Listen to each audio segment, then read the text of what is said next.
Secretary General of the FLN party, Ammar Sadani, announced this morning from a live conference held in Algiers that a new strategy will be adopted in his party. USM Algiers will face this evening Sudanese opponent Al Hilal in the African Champions League semi-final second leg at Omar Hamadi Stadium in Algiers. And Russia says it has carried out a third day of airstrikes targeting ISIL positions over Syria.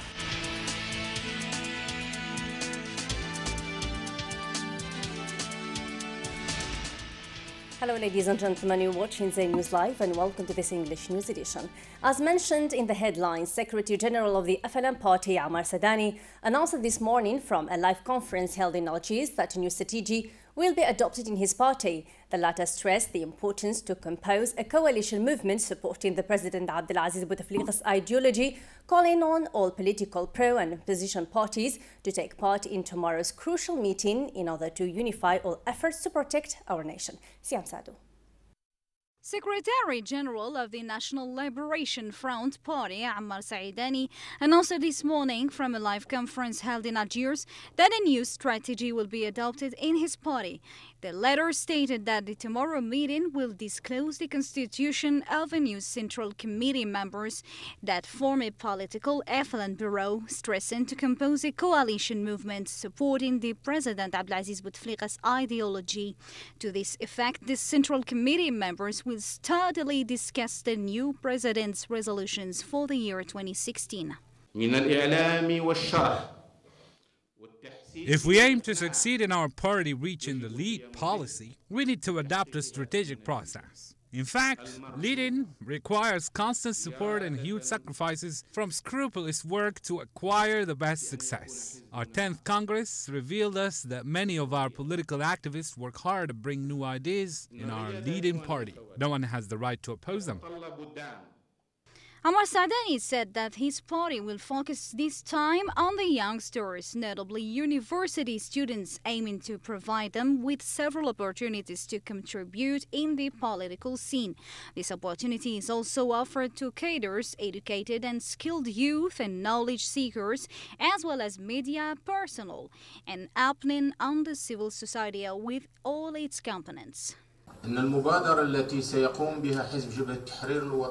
Our contribution consists on forming a political coalition in accordance with the President's agenda and avoiding any threatening situation that could make our country slip into chaos. I call on all political pro-government or opposition parties to take part in our political initiative through our meeting scheduled tomorrow. In fact, the pro-government party is showing a certain brainy strategy in order to reach the top leading success and spread it into the political arena.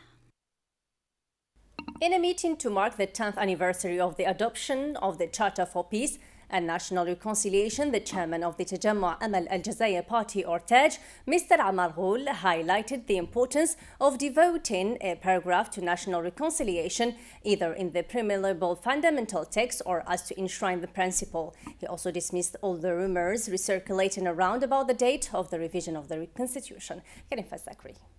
Assertions about the revision of the Constitution started again, this time with different expectations regarding the timing of intervention of this flagship reform agenda designed by the President of the Republic in 2011.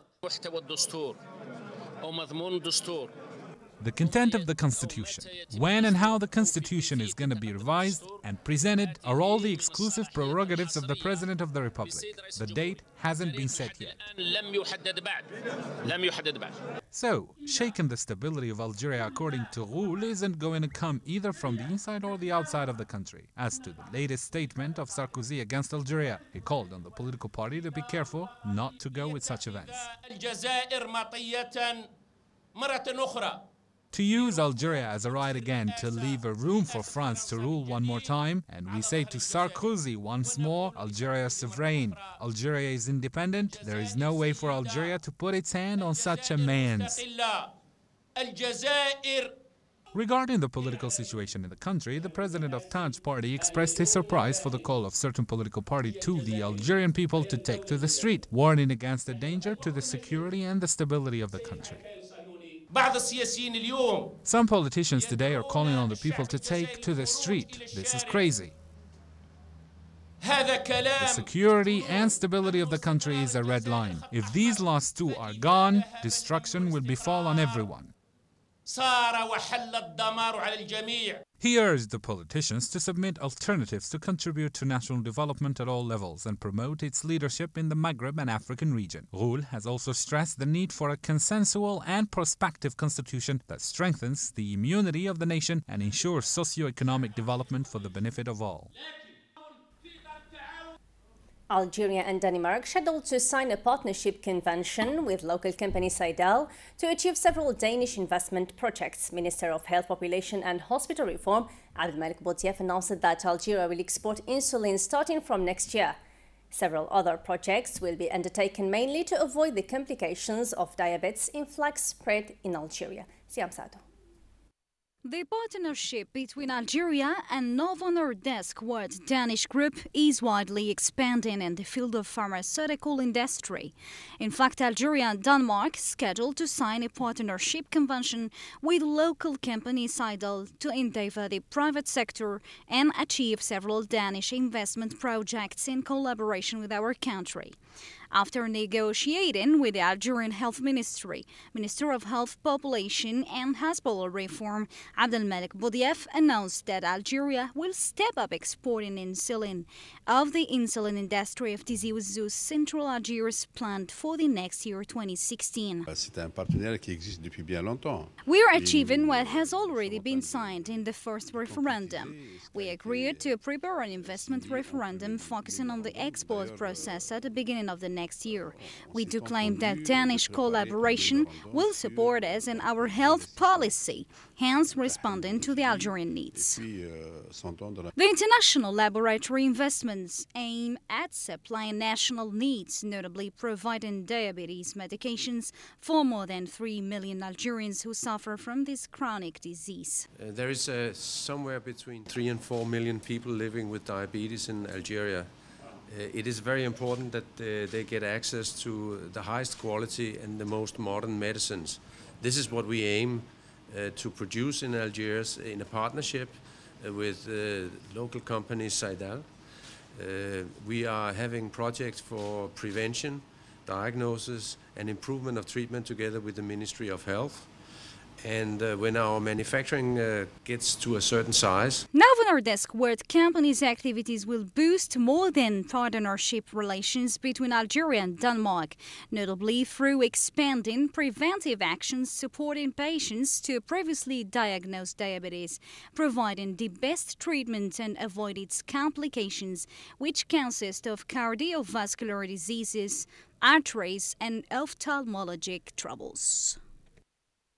FCE President Ali Haddad wrapped up his Western tour today in the provinces of Maaskar and Ghelizan, where he appointed FCE representatives for these two provinces. Ali Haddad gave a strong speech today addressing his critics, mainly the head of the Workers' Party, Louisa Hannoun, saying that all they master is empty vain talk, adding that his forum is all about hard work in order to help the country and its economy. He also stressed the importance of Algerian cooperation, saying that the country is able to overcome the current financial crisis through hard work. He also pledged to use everything in his power to help regional businesses through the FCE Forum. ما راناش حزب سياسي، احنا حزب عمل. We are not a political party. We're a business party, and this party will be launched from the province of Mascara because it's an important economic region for Algeria. We don't do politics, we only do business, and we never urge anyone to say anything. Those who want to talk are free. We won't stop them, but when you talk, you should introduce your proofs and evidences. So introduce your proofs if you are right. These skeptics must be capable and productive. They've been talking for 25 years without achieving anything.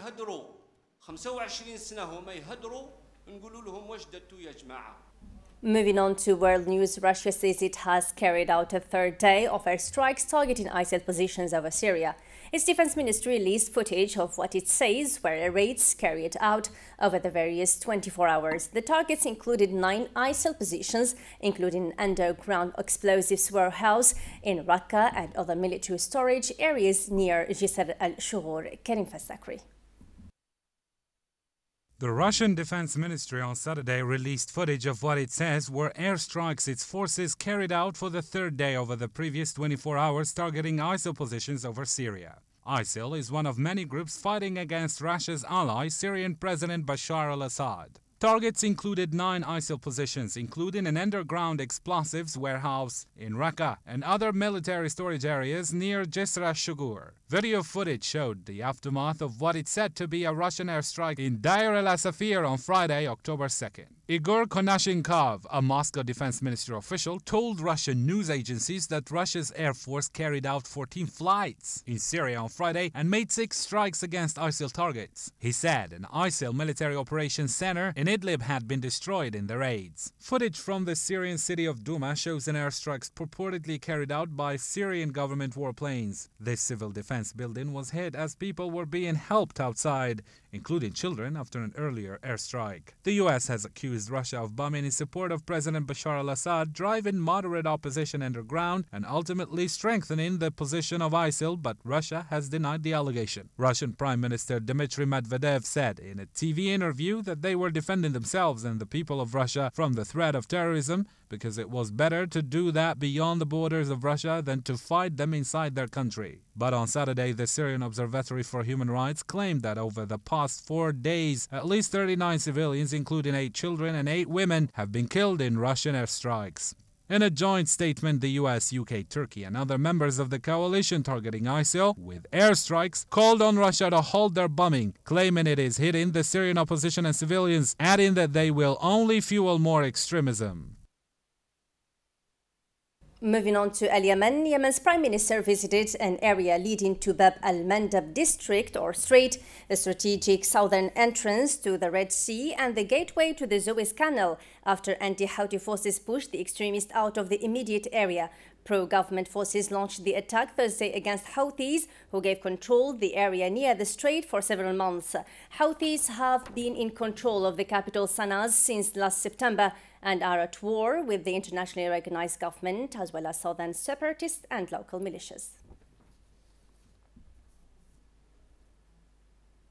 The medical charity MSF has condemned in the strongest possible terms deadly airstrikes on its hospital in the Afghan city of Kunduz. Médecins Sans Frontières said at least 9 of its staff were killed in the attack. Many are unaccounted for. It said the strikes continued for more than 30 minutes after U.S. and Afghan authorities were told of its location.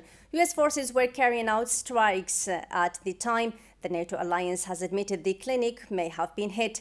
MSF says that all the parties to the conflict, including Kabul and Washington, had been told the precise GPS coordinates of the hospital in Kunduz on many occasions, including on the 29th of September. To Guatemala, diggers plowed into a huge mound of earth and rubble burying parts of a Guatemalan town to search for any survivors of a massive landslide that killed at least 29 people and left hundreds more missing. Rescue operations restarted early on Saturday in Santa Catarina Penola on the southeastern flank of Guatemala City after authorities said on Friday that as many as 600 people were unaccounted for after Thursday night's disaster. Emergency services said at least 29 people had died, though fears that hundreds more were trapped threatened to make the landslide one of the worst natural disasters to hit Central America in recent years.